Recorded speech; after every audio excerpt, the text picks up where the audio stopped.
Greetings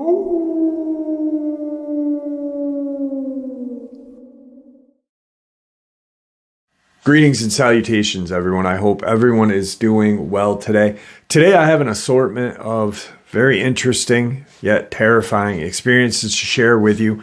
Also, a little bit of information I'd like to share with you from the gentleman that I've been talking to since I've touched bases on like Dulce and talking about Bill Cooper, Phil Schneider and stuff. The gentleman who sent me the emails that I've been sharing with you guys. Before we get into all that though, a couple links. As many of you know, I rely on Patreon, PayPal, channel membership, and the merch to help the channel to continue to grow and go. Links to Patreon, PayPal, and channel membership is in the description below. Merch displayed directly under the video. Also, Dogman Frightening Encounters, Volume 1 through 3, the audiobook versions. They were written and researched by Tom Lyons, narrated and produced by me, Jeff Nadolny. Those audiobooks are available on Audible, Amazon, and iTunes, links to which are also in the description as well. And finally, last but definitely not least, if you'd really like to help support the channel to continue to grow and go, simply subscribe. It doesn't cost you a cent. Click the like button, takes half a second. If you don't want to miss out on any of the informative uploads I put out daily, click that bell icon. And folks, please share this video and leave a comment. Why? Well, because all these things really do help the channel to continue to grow and go. And yes, folks, they definitely do matter. Now, everyone, I have taken far too much of your time. Let's jump into today's encounter, shall we? All right, guys. This was about 23 years ago, and I had no clue what a dogman was and didn't believe in anything supernatural back then. I was hunting for wild hog in one of the southernmost areas of the Great Dismal Swamp. This is far south of the wildlife refuge where it ends at the Albemarle Sound in eastern North Carolina. I had put my boat in the water at a friend's house about a half an hour by water from where I went into the swamp. This was in late November, so it was pretty cold and really overcast, and it got dark at around 5 or so. It was about noon when I tied up and got out of the boat. The first hour or so was pretty uneventful. I was working my way inland. Some of this part of the swamp can be walked through when the tide is low. It was just marshy, with deeper canals and bogs scattered about. But there aren't any trails or marked paths or anything, so you really have to pay attention where you're going and definitely need a compass, since you cannot see the sun. It's very dark there, even on bright, sunny days. I was back in there for a couple of hours looking for some signs from hog. I could tell some had been back there at some point, but it had been a while. I got a little further in and started smelling what I thought was a boar. It's rutting season, and male wild hogs have a very distinct stench. It's a musky, kind of fermented smell mixed with old poop and urine. Kind of hard to explain if you've never smelled it before. However, this was different. It was musky, but more like an outside dog that was soaking wet. I stopped and looked and listened, and after 10 or so minutes started hearing snuffing and breathing that came and went. After a bit, I started to hear some growls. I started to get a little freaked out because it didn't sound like a hog and it sounded big. I stopped again and knelt down and waited and looked around. Where I was at the brush was very thick, so I really couldn't see more than 20 feet in any direction. That's when I started to see movement. It definitely was not moving like a hog. It was kind of low, walking crouched down, but not on all fours. And I was only getting glimpses of it. And it would stop. It was maybe 40 feet away. This is when I actually started to get scared. Now, I was born in northeastern Kentucky and spent most of my free time as a kid in the woods, camping, riding dirt bikes, and I've always been comfortable, even in the deep woods. So when I moved to North Carolina, I fell in love with the swamp. This is the first time I think I had ever really felt actual fear. I had a Mossberg 590 shotgun full of 3-inch double-aught buck, but no extra shells and no pistol. The 590 also has a bayonet lug, so I took out the bayonet and put it on. I started backing up, not taking my eyes off of where I had last seen whatever it was. A few minutes later, I hear it again, a little further to my left now. I'm probably 3/4 of a mile into the swamp, which doesn't seem very far, but the terrain does not make for real quick movement. This goes on for another 20 minutes while backtracking out as fast as I can, and I'm still hearing it and catching glimpses of movement, and the smell is getting stronger. After a bit, I realize that this thing has gotten between me and the way that I had come in from my boat, and I'm really starting to panic now. I try and start getting further away from it and headed in the right direction, and then I see it again. It's standing up, and it's pretty damn tall. It was still back in the brush, so I could really not make out any details as it was dark back there. I actually wanted to cry and run, but I knew that was bad. It didn't seem like it wanted to get into the water, so I started wading through the canal, heading back toward my boat. I started to put some distance between myself and it, so I got back onto hard ground and moved a little faster.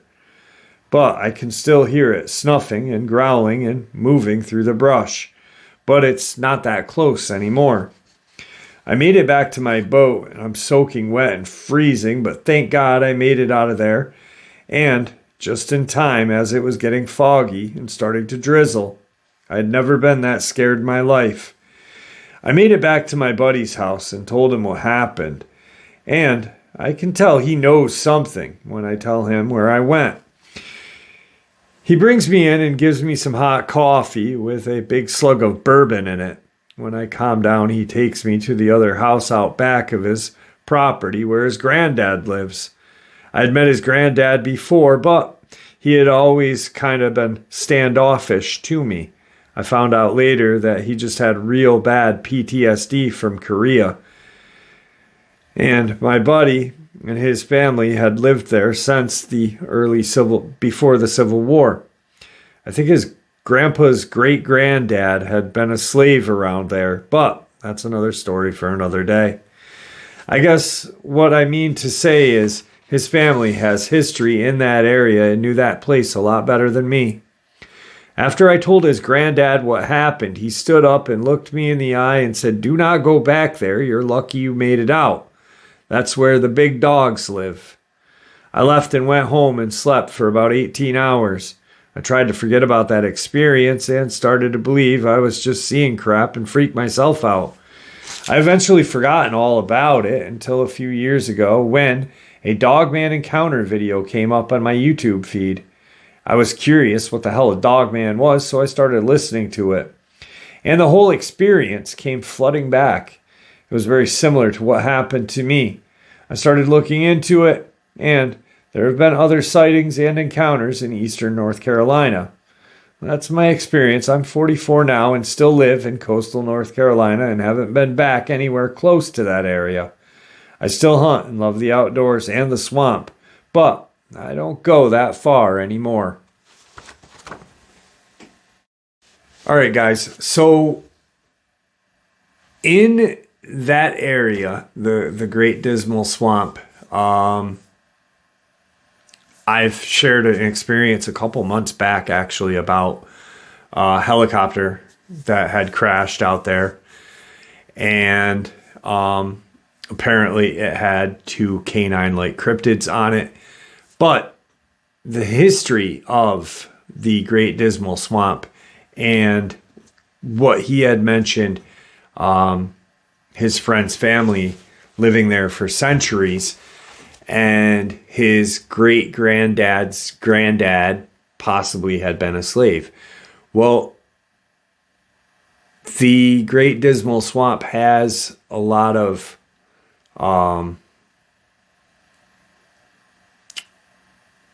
historical lore, I guess you'd say. A lot of runaway slaves would run away from these plantations that they were forced to work at. And they would run into that swamp, knowing full well that dogmen lived in those swampy areas. And it was either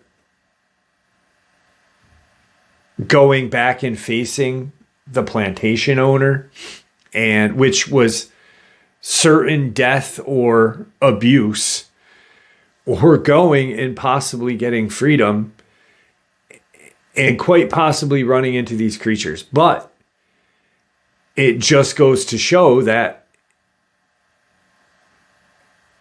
these creatures, seeing these things in that swamp, was, in the runaway slave's mind, safer than dealing with these plantation owners, which is crazy if you think about it, because who knows how many slaves did not escape the Dismal Swamp.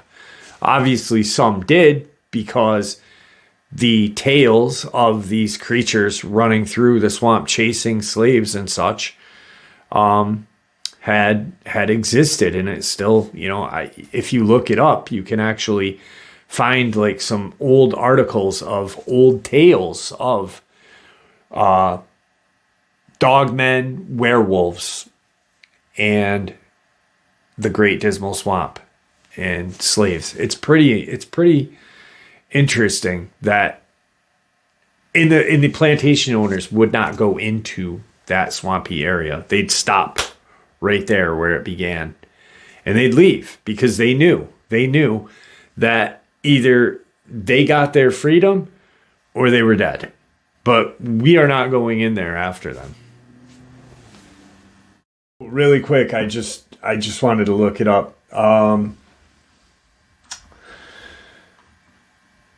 Ranger Pat Higgins has never seen this beast creature from the Dismal Swamp. Ranger Pat Higgins has never seen this beast, mind you, but if you want his honest opinion, there is a creature 7.5 feet tall, hairy, as a shaggy rug, and smelling like a sewer that comes out of the Dismal Swamp periodically to stomp through his park at night. And there's my cat scaring the crap out of me. Some call it skunkfoot. There is something out there we cannot explain, who has combined a half a dozen of sketchy reports.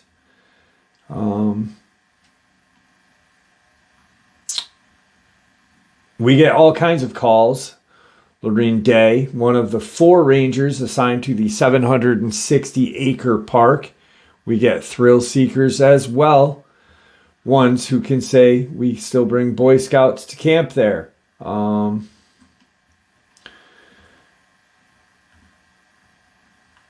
Most of the other rangers take it with a grain of salt. They say the next thing we're going to report is UFOs. That's just one of the articles that you can find. Let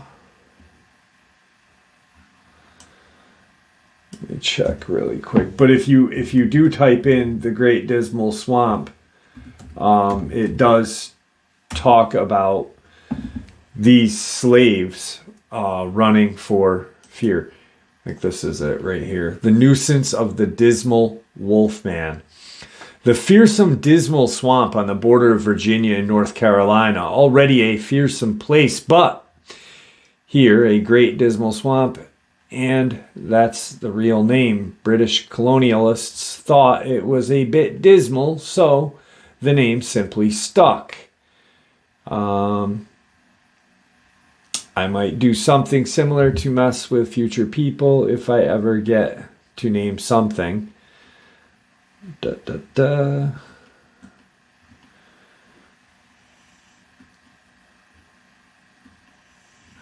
strange Dismal Swamp monster, which one day this week killed 7 of Ed Smith's dogs and ate them, and later attacked Mr. Smith himself, has been seen again. Last night, L. Frank Ames, a merchant, saw the same thing and suffered from its various ravages. Hearing strange noises, Mr. Ames went out with his pistol. He thought at first it was a strange dog. When he learned it was the much-sought monster, Mr. Ames shot several times, but without effect. The thing growled savagely, being sent after it. 6 dogs refused to have conflict and fled in terror. They can not be induced to make an attack. The unknown creature escaped without being harmed.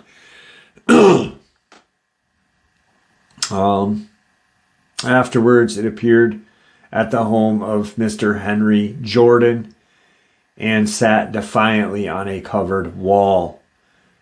Descriptions is like the one furnished by Mr. Smith, a large, gaunt form, long yellow hair, and vicious eyes. Another monster has come forth from the Dismal Swamp jungles and is spreading alarm among farmers. Last week, an unclassified animal, not indigenous to the highlands, terrorized residents so that they were afraid to leave home at night. After being chased by numerous armed posses, this beast was killed by Harrison Walker. Says the strange being visited his premises and killed 7 dogs, 2 of which were eaten. The monster sprang on him. Let's see if there's a description of it. Okay, here it is. The creature, or something similar, has been sighted since those days right up to modern times. Many are left wondering what terrorized the Great Dismal Swamp. Could it be an actual werewolf or perhaps a Bigfoot type creature? Some of these tales are like just older than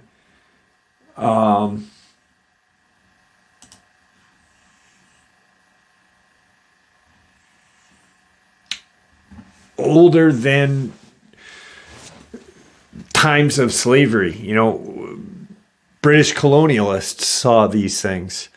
And, you know, who's to say that that's another thing that we were talking about the live stream last night. We were just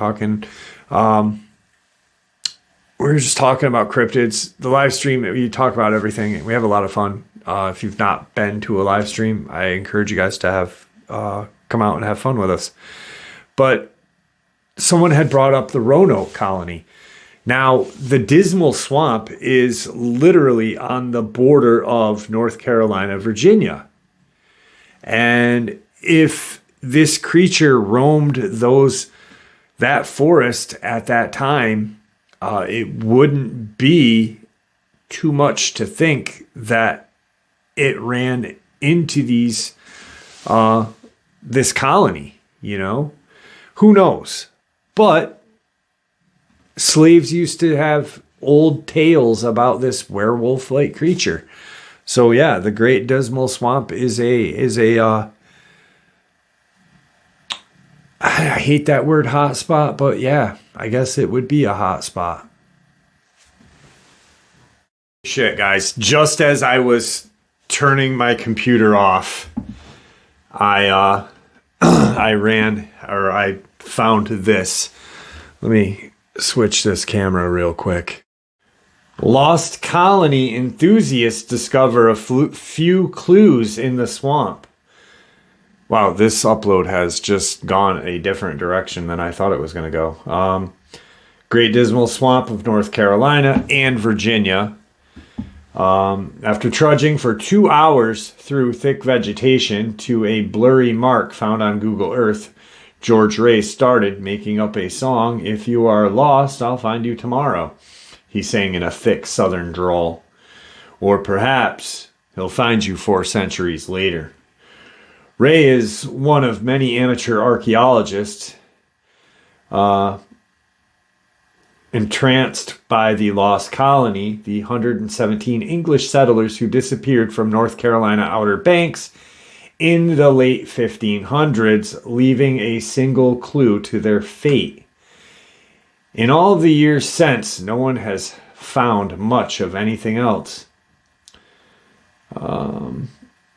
But there has been stories about a rotting boat in the Great Dismal Swamp, a national wildlife refuge that straddles North Carolina's border with Virginia. Ray's colleagues think the colonialists may have passed through the swamp after leaving Roanoke.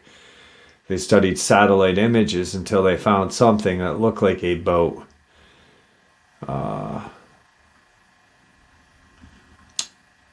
We are not looking for gold, we are looking for history. And then it goes on to just talk a little bit about, the lost colony and such. But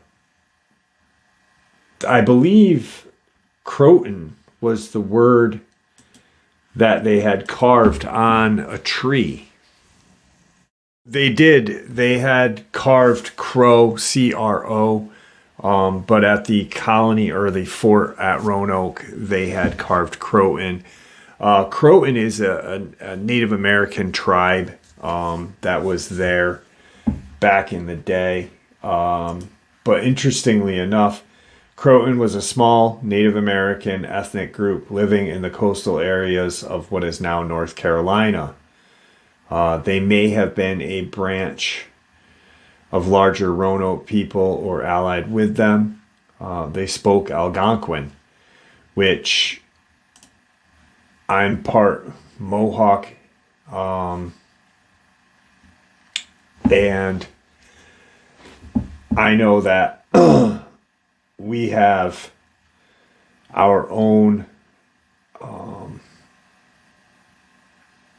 lores and such with werewolves, the Wendigo, and other things like that, which does not have a deer head. But my cat's sneezing, thanks, buddy. But they have a creature called the Wyrm, W-Y-R-M, and it is a white wolf-like creature. Werewolf, the Apocalypse Glossary. Eaters of Soul, only banneth. So they actually, the 11 non-American tribes also took many. They actually sacrificed a whole tribe to stop these creatures from attacking them. And these creatures are said to look like a large wolf. Interestingly enough, from the... I gotta check and see this. Oh my God. So, there's a Garou tribe. Garou tribe. Werewolf, the Apocalypse.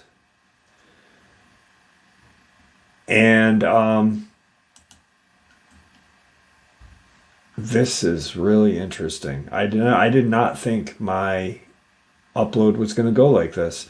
So yeah, essentially, these creatures had been roaming that land for a very long time and terrorizing the native tribes that lived there. And eventually the slaves had run into them. The landowners obviously knew about them.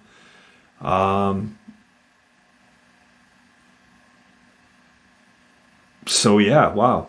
Very interesting. Very interesting stuff right there. I didn't think this upload was going to go that way, but could a Dogman be responsible for the demise of the lost colony?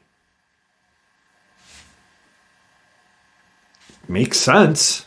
Makes a lot of sense. Very interesting, though. Very interesting. I don't know. What do you guys think? I really did not think this upload was going to go this way, so I apologize. But, I love it. I love how we learn things as we go. I know I did an upload about the Dismal Swamp and the slaves that ran into there. But I never talked about the Lost Colony. And it's just weird how last night Sunshine, the subscriber's name, had mentioned it. And here we are now starting something completely different, and we worked our way to it unintentionally. Cool. Let's get into the next part of today's upload.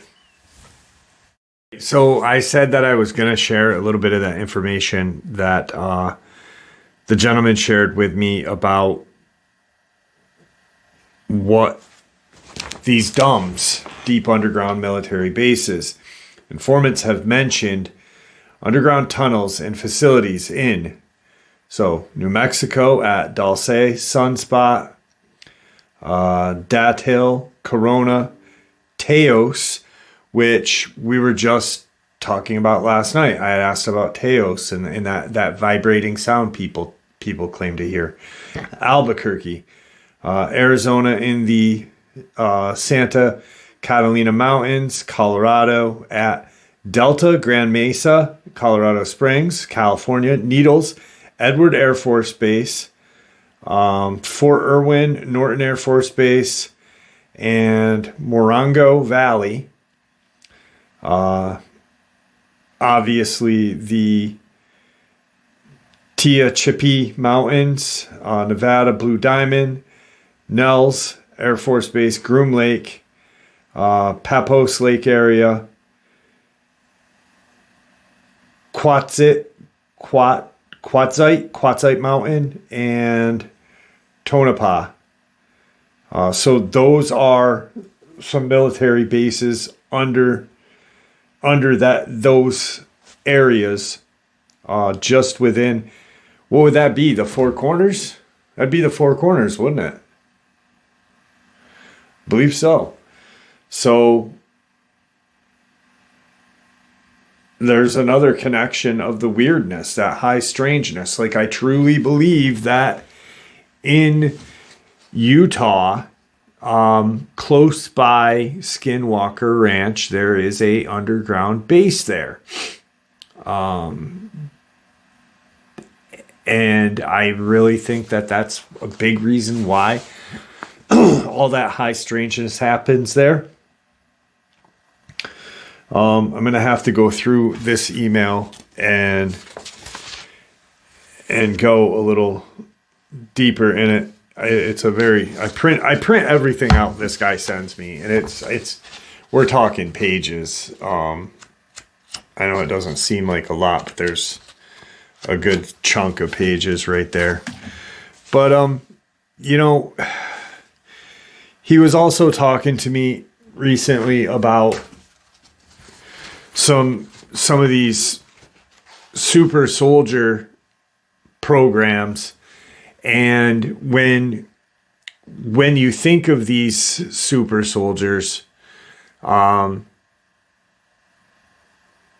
ones that have sat in like the Montauk chair and conjured up these freaking monsters that have taken the head honchos out that are in the area, our government is using those children, because they were all children that sat in that Montauk chair, as weapons of war against these alien-like creatures. I truly believe that these dog-headed aliens that the Sumerians had talked about are the precursor of the modern day Dogman that we have now. Obviously, if these creatures were 10 times smarter than the Dogman that we have now, they were able to fly or travel through space, time, or however they got here. And maybe Dogman has a little bit of that left, to where, they can go through portals and such. But here's something real real interesting that just popped into my head. What if probably a stretch, but what if X-Men is a soft disclosure? Not the mutant things, that not like as crazy as the X-Men is, but the school, Xavier's school for the gifted youth, that Montauk chair. Coincidentally, he's sitting in that wheelchair. I know he can't walk, but is that some sort of representation? These teenage youths that have all these powers. We know that these super soldier programs used kids that had powers, that had these,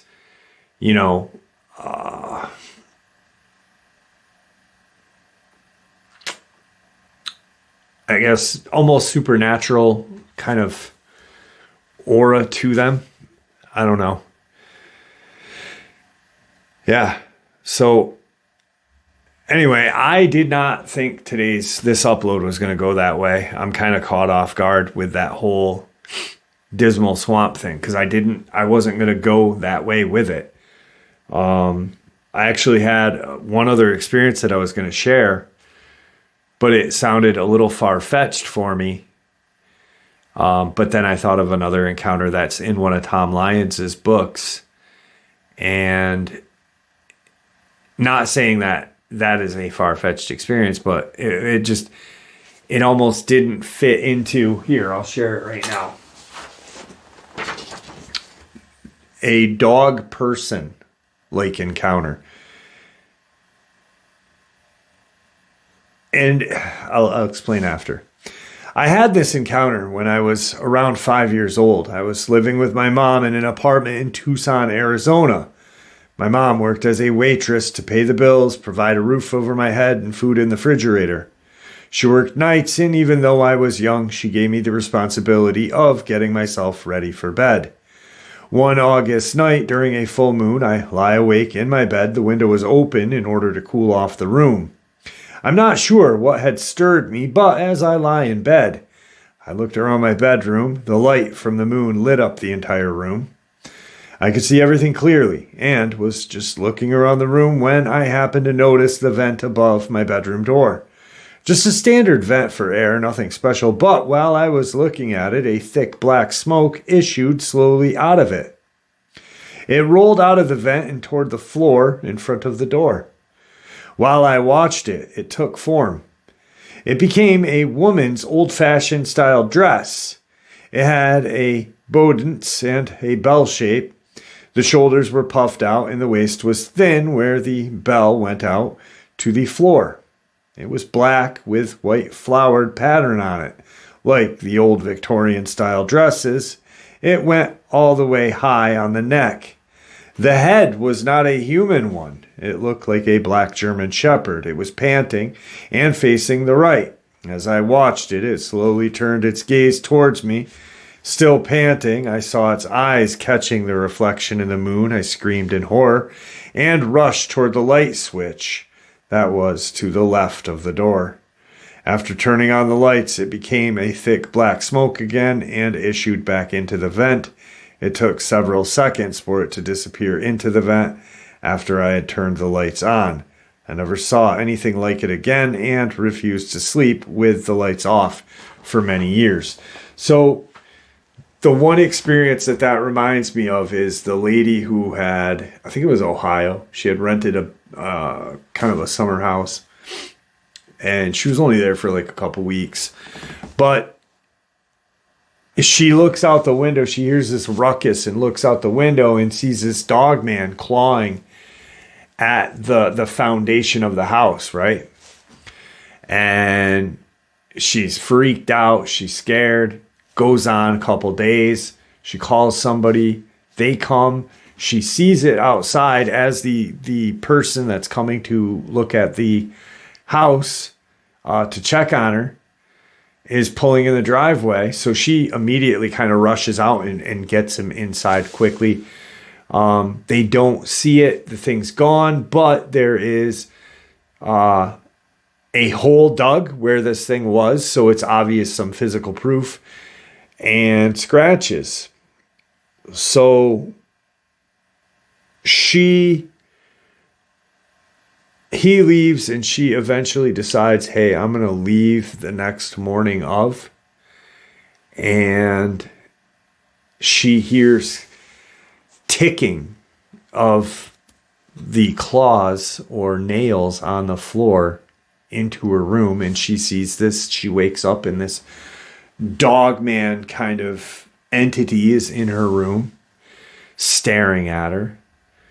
I forget exactly how, but at the end of the experience, she opens this one door that she didn't open. She knew it was to the basement, but when she went down into the basement, almost where this thing was kind of clawing at the foundation, she opens that door, and it's a taxidermist's room.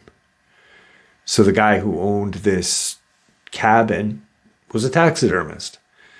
And she thinks possibly that this guy may have killed a Dogman or may have stuffed one, and that was just the result, the spirit of the creature. Who knows?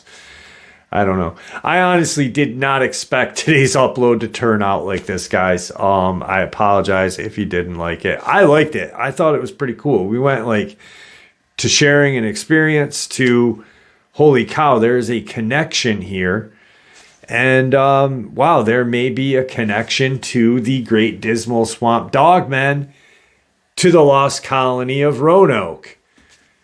It sounds feasible and real to me, but I'm no expert. It's just an idea. It's just a theory, and that's what makes this science, the science of cryptozoology, so great. Is there is no experts. There's just a lot of I wish there was less troublemakers and more people that want to share theories and ideas and realize that, hey, we all don't have to have that same theory and idea for it to work, because we don't. Johnny Be Good over there could have an idea that just differs from mine, and in a year they connect, just like the connection was made right here. So I don't know. With that, guys, I hope you did enjoy this as much as I enjoyed sharing it with you. I know it was not what I had planned for today, and I apologize if you didn't, but I did. I think it's pretty awesome, man. Wow, I'm going to actually go on a deep dive a little later on today and check out the lost colony of Roanoke and the Croatoan and the Garou tribe. Because I think about it, Garou tribe. It's just, there are no coincidences, Just reality, I guess. I don't know. Guys, with that being said, thank you for supporting the channel. Your support is honestly what makes the channel continue to grow and go, and what makes it a special, safe place for people to share their experiences, share their theories and ideas. I get theories and ideas emailed to me all the time, and I love them. I just got one on what crawlers may be. Very realistic and very well thought of too. But anyway, guys, please keep an eye on your children, your pets, your family and friends. These creatures are real. They are out there, and they are dangerous. So stay vigilant, stay happy, stay healthy, and share this information with the people you love and care about, and it may just help save their lives someday. Until next time, never stop asking questions, never stop searching for the truth, and God bless.